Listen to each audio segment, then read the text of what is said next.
Rais wa chama cha wanasheria Tanganyika Boniface Mwabukusi amesema haamini katika maridhiano yanayofanyika kinyume na msingi wa ukweli, haki na uwajibikaji, na maridhiano ni jitihada za hiari na sio shuruti. Kupitia katika ukurasa wake wa mtandao wa X, Boniface Mwabukusi ameandika kauli hizo ikiwa ni siku chache tangu ambapo TLS waweze kutoa tamko kufuatia matukio yaliyoibuka siku kadhaa zilizopita juu ya matukio ya wakati na baada ya uchaguzi mkuu Oktoba 29, 2025. Boniface Mwabukusi amesema kwamba tuwajibike, tusiwindane.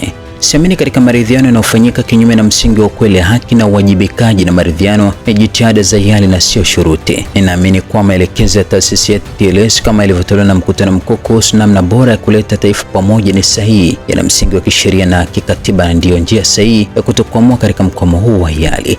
Siamini katika uoga na hofu. Sijaumbiwa kuogopa mtu, bali kuheshimu na kumpenda kila mmoja, kwani ameumbwa kwa mfano wa Mungu. Ninaamini katika Mungu, utu, haki, uwajibikaji na upendo. Ninaamini kwamba mtu yeyote asiyetubu makosa yake kwa kutafuta mbinu ya kufunika na kulaumu wengine kuficha uhalifu wake ni hatari zaidi kuliko mkosoaji anayetubu lakini anarudia makosa yale yale. Ninaamini kwamba taifa limetoka katika misingi yake ya haki, undugu, umoja na upendo, na kwamba hapa tulipofikishwa sipo, na kwamba hatukuja kwa hiari yetu, lakini ni lazima tufanye hiari yetu kutoka katika hali hii kwa msingi wa ukweli, haki na uwajibikaji, kwamba yeyote anayejaribu kupuuza ukweli, haki na uwajibikaji apuuzwe bila kujali umri, cheo chake, dini yake au hali yake ya maisha. Ninaamini kwamba ni dhambi mbele za Mungu kumsamehe mtu ambaye hajakiri na kutubu makosa yake, na ninaamini kwamba mjinga sharti akabiliwa kwa kiwango cha ujinga wake na mpumbavu kwa kadiri ya upumbavu wake. Nguruwe havikwi kipindi cha dhahabu, nitasimama kuhesabiwa. Amemaliza hivyo Boniface Mwabukusi katika ukurasa wake wa mtandao wa X.